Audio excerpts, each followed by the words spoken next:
Buenos tardes. How was lunch? Bueno. Well, we will wake you up with our conversation this afternoon. Again, I am Stephanie Ricca with Hotel News Now, and this afternoon I am here with Bill Walshe, CEO of Viceroy Hotel Group. Welcome, Bill. Thank you very much. Thanks, everybody. So we're going to talk about your own professional path in the hotel industry in a moment, as well as some of your passions within the industry. But first, let's start by talking a little bit about Viceroy Hotel Group. Give us the brief sketch of what the company is, what it's all about, and where you're located around the world. Sure. Well, thank you. And first and foremost, thank you, everybody, for the opportunity to be here today. Arturo, an amazing event. Congratulations on what's been put together. And, one of the things that I love to do in Viceroy Hotels is to give a shout out to the people behind the scenes, because in our hotels, there are a lot of people who make an incredible difference, who make things happen, and who rarely get seen. So one person I've noticed throughout this event that I'd like to say thank you to is the lady in the booth doing the simultaneous translation. I'll try to make your job as easy as possible this afternoon, but thank you for that.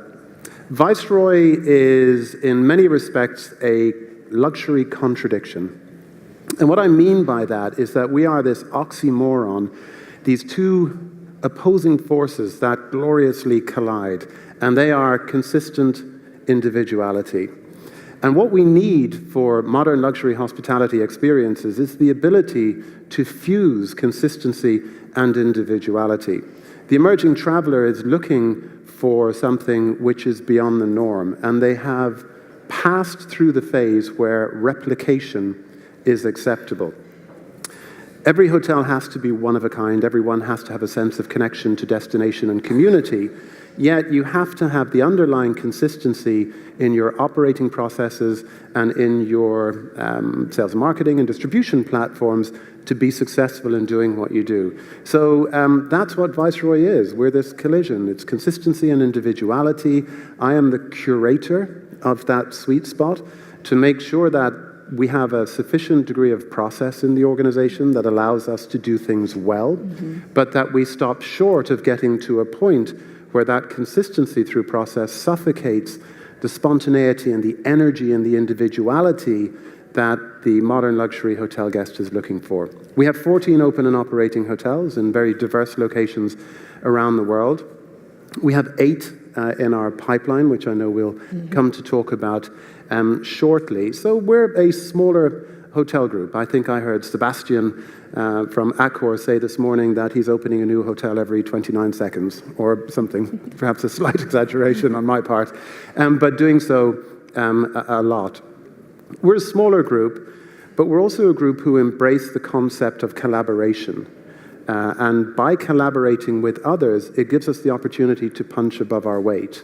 So 14 open, 8 in the pipeline, but we're also members of the Global Hotel Alliance.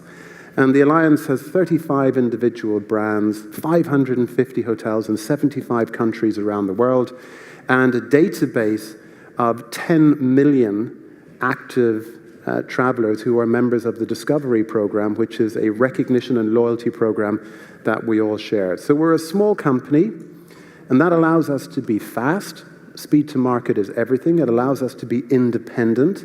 I have great owners, both of the hotels that we manage and the owners of the management company. We're not publicly quoted. I don't need to worry about the shareholders, stockholders, or the views of the analysts in market. We make decisions, we take risk, and we have a lot of fun.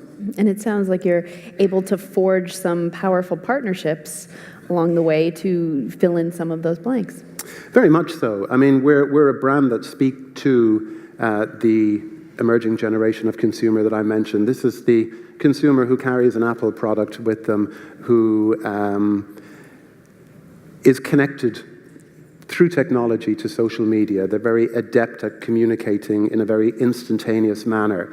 But one of the things that I'm noticing about the emerging hotel guest is that they are of a generation who care as much about why brands do what they do as they care about how they do what they do.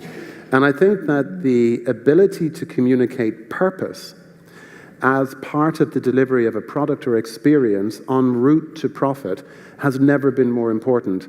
And frankly, I think that in the hospitality industry, we've been very slow to recognize that. Simply saying to a modern luxury guest, we have chandeliers and carpets and pillows and frette linen, it doesn't cut it anymore. People want to know, am I connecting with a brand or an experience that shares my life values? Am I connecting with people through that brand or that experience where there is a connection of humanity? Danny Meyer, who created the Union Hospitality Group and Shake Shack in the US, put it brilliantly. He said, it's the difference between service and hospitality. Service is present when something happens to you. It becomes hospitality when that action is done for you. And I think that the emerging consumer today is looking to connect with brands whose purpose they understand and who they genuinely believe are in business for their consumers, and they're not just looking to interact to their consumers. Do you find that sentiment growing across the board from all different types, age groups and types of travelers, or is that something reserved mostly for the, dare I say it, millennials? Well, I think it's interesting. Great question. And I see it happening across all age groups. I think that millennials and the millennial mindset is not defined by the date range within which you were born. I turned 50 this year. I'd like to think that I have certain thoughts, views, beliefs that are connected to what a millennial would believe. I don't think I'm not allowed to think that way because I wasn't born in the age range that defines what a millennial is. And when it comes to purpose and understanding purpose and people connecting to brands who have profound ideology and who are not afraid to communicate and articulate their beliefs, I think that's just part of human nature, irrespective of age. Now, we're going to talk a little bit more about that ideology in particular at Viceroy a bit later, but let me backtrack for a moment and ask you to share with us your particular path in hospitality. You live in Los Angeles now. That is not a Los Angeles accent that you have. So tell us about what was your first job in hospitality and how did you get from there to here? My first job in hospitality, the first way I liked to make money from a young age, so I wasn't afraid to work at doing it. And the first thing I did, hospitality related, that made me some money, was probably at the age of about 14. Twice a week, I would get on my bicycle and I'd cycle about 3 miles to my uncle's guest house and I would take out the trash. And then the following day, I get on my bicycle and I go back in and I carry back in the empty trash cans after the trash had been collected. So I guess I'm a cliche in one respect in that I'm that guy who's gone from the trash room to the boardroom. There have been occasions where it can be difficult to differentiate between the two, but let's not go there or quote that, please. But I've worked my way up through the industry, and I'm very fortunate in that I fell in love with an industry at a very young age. I fell in love with hospitality. I knew it was what I wanted to do. My family business was advertising. Most of my siblings and other people have gone into that. I was supposed to. Father wasn't happy when I didn't. But I love what I do, and I've woken up every morning looking forward to going to work. So with your background with some of the most recognizable hotel companies that we've heard about around the world, you've been and worked and lived in Ireland, in Dubai, and Switzerland with Kempinski. What do you enjoy most about experiencing the global hotel industry? Because you, like most other CEOs, travels the world constantly. What are some of those moments that you enjoy most about experiencing hospitality around the world?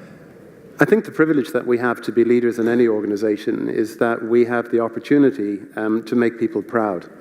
One of my favorite things to do in our company is, actually my favorite thing to do in our company is orientation and to welcome new starters to the organization personally and to thank them for having chosen Viceroy and to entrust us with their career development.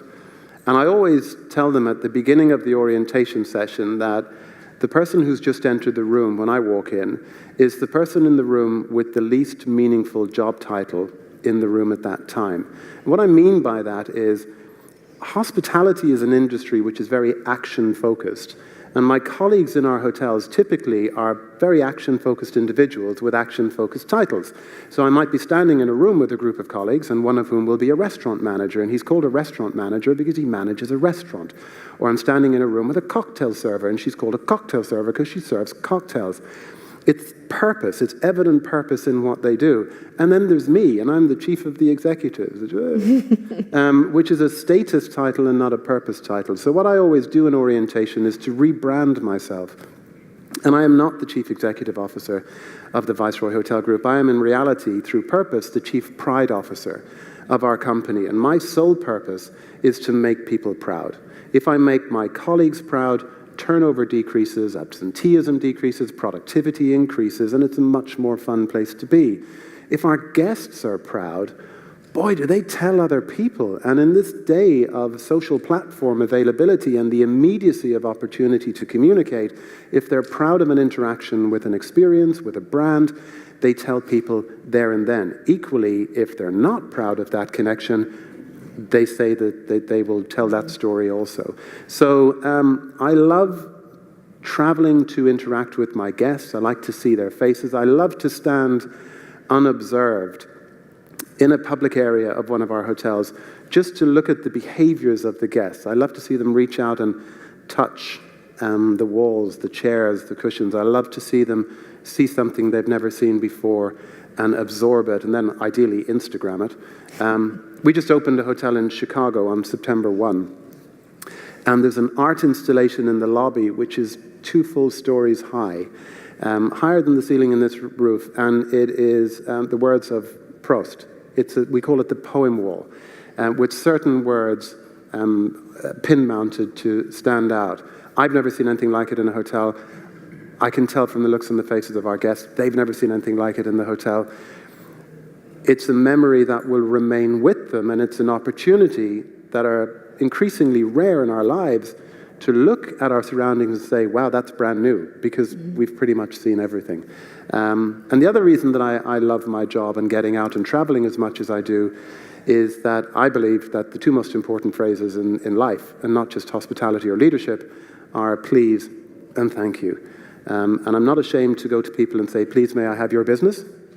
I believe we need to ask for business, be easy to do business with, nor am I ever too proud or too senior to go and engage with my colleagues or my customers and say thank you. You have many choices you can make. There are many options available to you, and you chose us, and that means everything. So what we've seen scrolling by on the screens every couple seconds here is the Viceroy Ideology. Now, you've made reference to this, but coming up with this was somewhat of a revelation for you after you joined the company, correct? It was. I refer to it as the accidental ideology. I joined the company in July of 2012, and about 5 months later, I was hosting my first senior leadership meeting in Miami. And I had no idea what I was going to say. And I thought what would be a good thing to say would be to try to articulate what I had found evident in the company, the spirit, the passion, the behaviors, the beliefs, and to put those across in a series of both commitment and challenge statements. And that's what our ideology is. And I used it at that forum, and everybody liked it. And they asked me to use it the following day, so I used it again. And then we started to use it throughout the company. And now I use it all the time. It is the cultural roadmap for the organization. That's it. It's the heartbeat of the company. Every word is meant. Every word is activated throughout the organization. We now have a toolkit to bring to life the ideology. And it is the why we do of the how we do and what we do. So tell us a little bit more, if you could, about that process of bringing an ideology, a culture to life in the day-to-day business of running hotels. You know, we often hear companies that have a mission, have a vision, but how do you actually translate that into the day-to-day lives of all of your employees? I think if we look at it from the perspective of what is success and work backwards from it, you know that your ideology has become part of the fabric of an organization when it becomes the vocabulary of the company. When you hear the words of your mission, your vision, or your ideology, whatever people have, being used in everyday language. When And I got it wrong at the beginning. I thought, here's the ideology, it's all these words, it's fantastic, and I can deliver it in speeches. And I went around the whole company and I delivered it to every colleague personally, and I would go into a building and I'd gather them in a room and I'd present the ideology, and then I'd leave and they go, well, what do we do now? Because we didn't have a toolkit and we didn't have a means of activation, so we created that. But the underlying message of any ideology ought to be to make people proud and to give people confidence to do what they need to do. I think in many companies today, we have become overly risk adverse. The fear of failure. I mean, Viceroy's ideology is all about celebrating the intent of an activity as vigorously as we celebrate the success of that activity, because we won't always be successful. But you learn through accepting risk and trying things. I hear hoteliers around the world talk about we empower our people. We give them empowerment. You cannot give somebody empowerment. They can choose to accept it. But people will only feel empowered if they have the confidence to do the right thing, knowing there's a risk that it won't work out. And too many times I see direction to hotel colleagues in companies where it's do the right thing by the guest, and then they try, it doesn't work, and they get a note written in their file because they broke a process. There are times in life when it is more appropriate to ask for forgiveness than permission.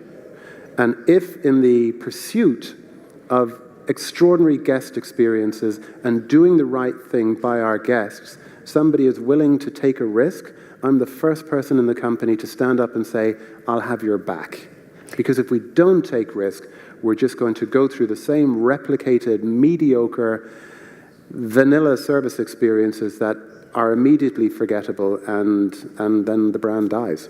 So is that really how you translate that concept of pride through your employees and transfer it onto your guests? Because you mentioned earlier about empowering guests to have that same pride in the brand, which essentially would make them brand ambassadors in a way. Yeah, it's about giving the confidence to our colleagues to allow their humanity to be expressed in the interaction with a guest. We will never be a hotel company that scripts individuals. No one's ever going to carry a laminated card in their pocket which gives them the words to use in an interaction with a guest. We want spontaneity, we want it to be natural, and we want it to be real. We want conversations to happen. Life should be a series of conversations, not presentations. Sebastian talked this morning about hotels he'd stayed in recently and how the check-in process can be a little bit underwhelming. You know, I've been staying in hotels for a couple of hundred nights a year for many years. I can count on the fingers of one hand the amount of times that I've been asked as part of a check-in process, why are you here? Surely we need to know why our guests are with us in order to tailor the experience for them that's going to allow them to get out of the stay whatever they're looking for. Here's the question I always get. I walk up to a reception desk wheeling 2 Delcies, and somebody looks at me and goes, checking in? And I think, wow, wild guess. How did you come to that conclusion? No, I'm headed to the pool. and then if you take checkout, the other thing, and I'm getting on my soapbox here, that I'm on a mission to eradicate from acceptance within our industry is acceptance of the word fine. I mean, fine is the ultimate profanity that begins with F. And we accept it across. You have a guest who stays in a hotel, maybe for 10 nights, paying $1,000 a night.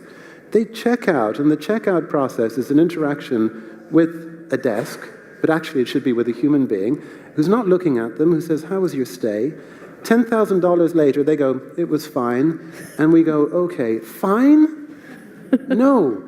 I want, it was extraordinary, it was outstanding, it was memorable, it was amazing, or be honest with me and tell me it was terrible, and then I can do something about it. But the interaction that we have between each other, how was your stay? It was fine. And it's not just front of house, guys, it's back of house. We all have conversations every day where we interact with colleagues. Hey, George, how are you? Morning, Mr. Walsh, I'm fine. Pointless conversation. Nobody remembers it.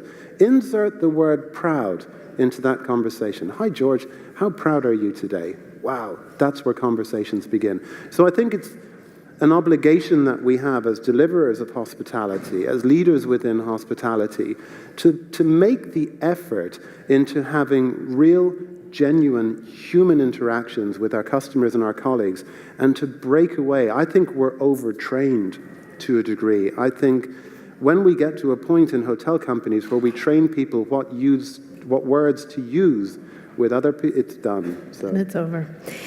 Now, that was me getting a little bit annoyed for a moment. Bill, you've said a line that I like a lot, and I believe it was in your recent TED Talk. If any of you are familiar with that platform, Bill recently did a TED Talk, which you can find online if you search on YouTube.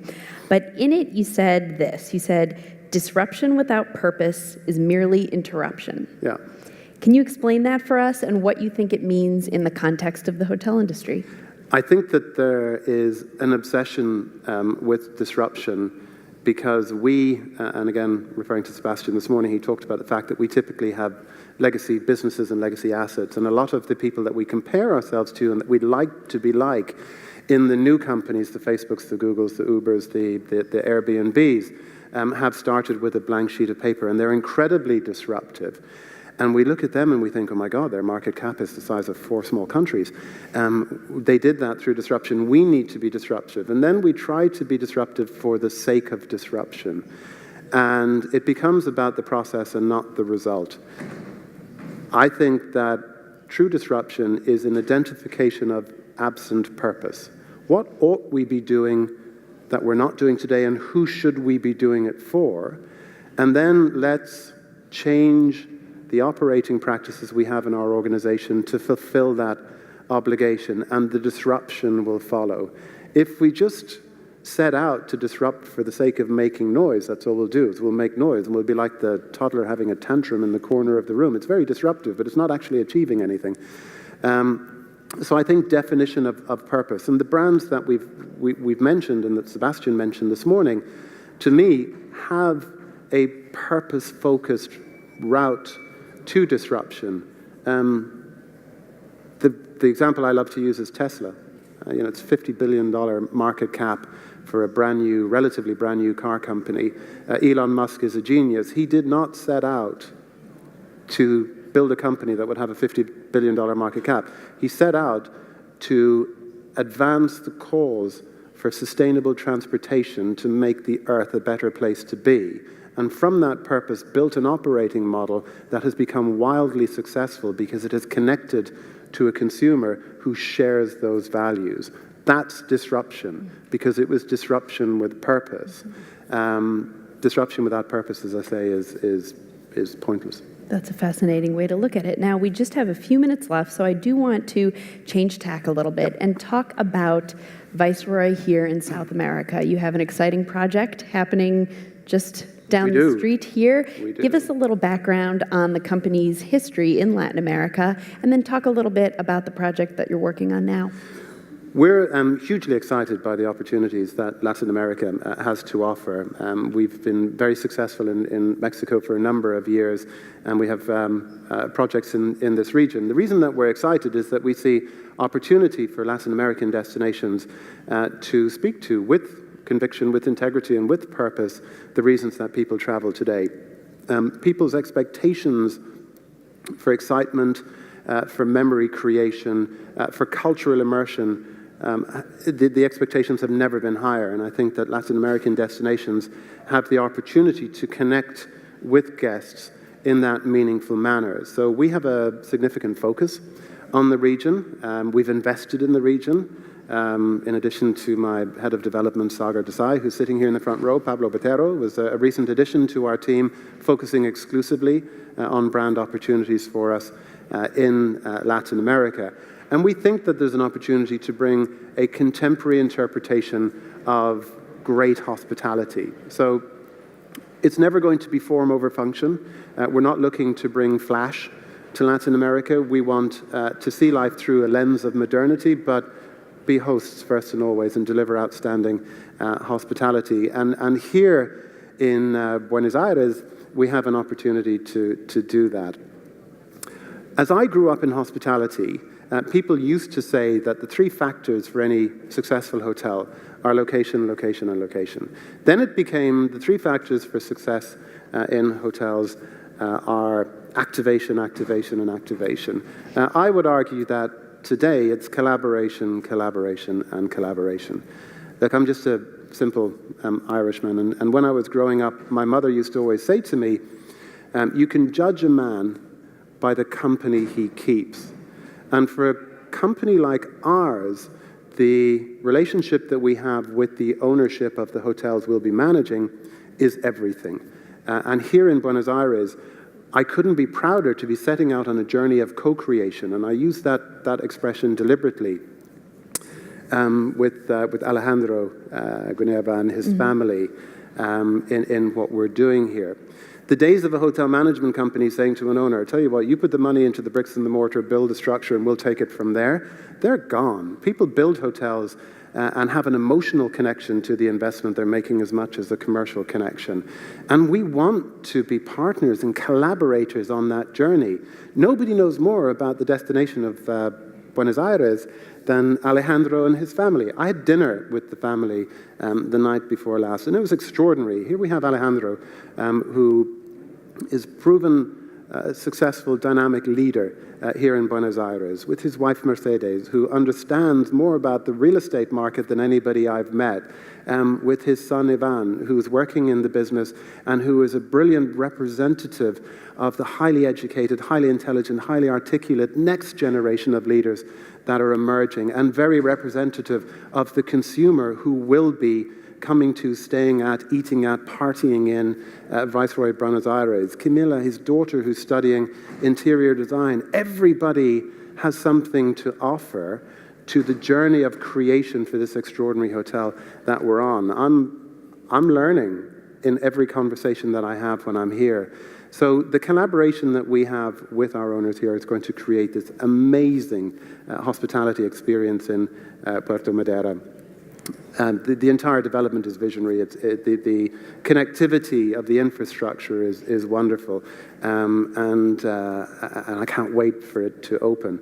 And then building on that throughout the region, we also have a project in Bocas del Toro in Panama, again with a family who own that land.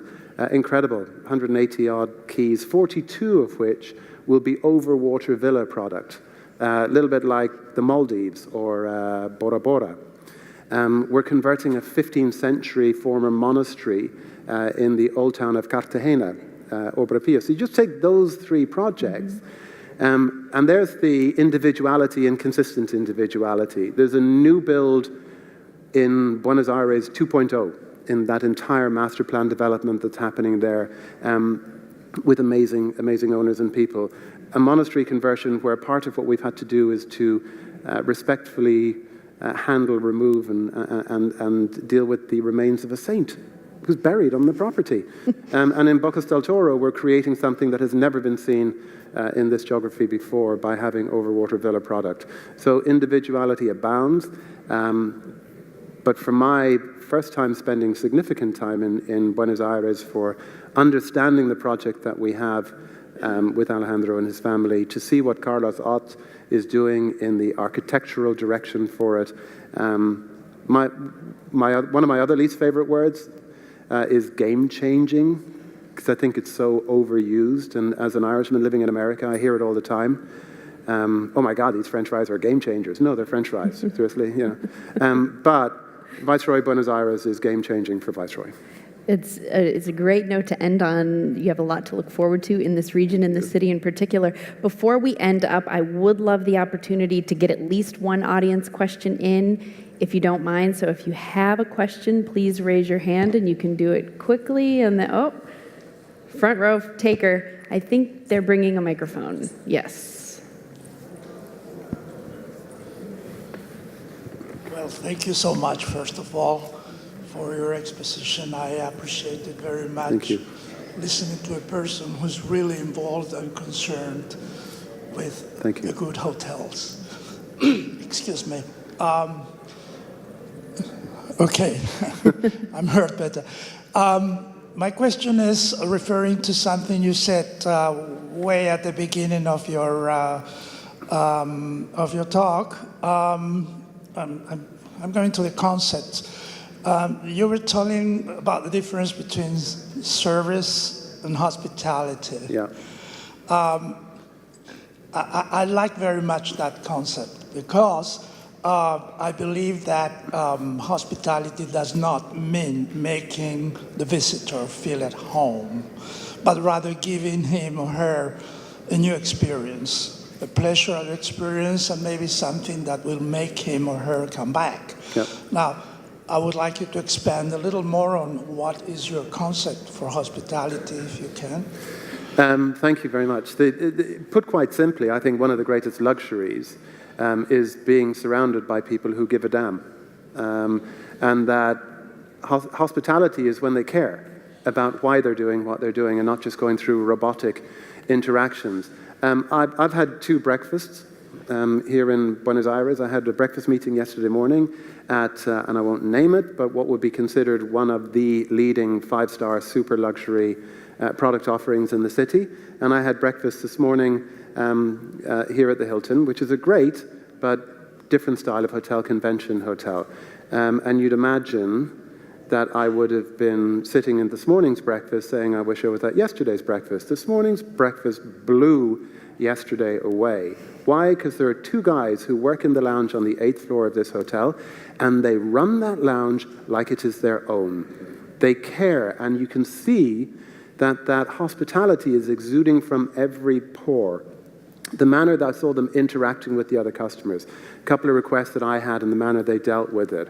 That, for me, was hospitality. Hospitality is not related to the amount of stars that appear on the outside of your building. Hospitality is humanity. And if we can recruit and retain people, give them the confidence to proudly display their individuality in interaction with our guests, you're 7-star. Maybe that has to do then with this new concept that you mentioned, that is collaboration. Yeah, and the other word, and we haven't used it today, and thank you for the shout out for the TED Talk, is a word that I've coined, which is combining pride and ideology, and quite simply calling it prideology. And I know I'm getting a little bit, sounds like Scientology, but it's not. But it is about having a profound set of beliefs that mean something in an interaction between 2 people. And ultimately, look, we have one of the oldest industries in existence. I once wrote an MBA thesis on revenue management, and we all talk about revenue management as being a new discipline. It's not a new discipline. In one of the oldest books in the world, it starts with a story of a kid born in a stable. Why? Because he got booked out. Right? Think about it. Revenue management has been around for a very long time. Hospitality arose out of people opening the doors to their private homes to keep travelers going from point A to point B on foot, safe, nourished, and warm. That fundamental obligation has not changed. We as hospitality professionals keep people safe, nourished, and warm. We just do it in a very cool way. That's a great note to end on. Please join me in thanking Bill Walshe. Thank you very much. Thank you, Stephanie. Thank you.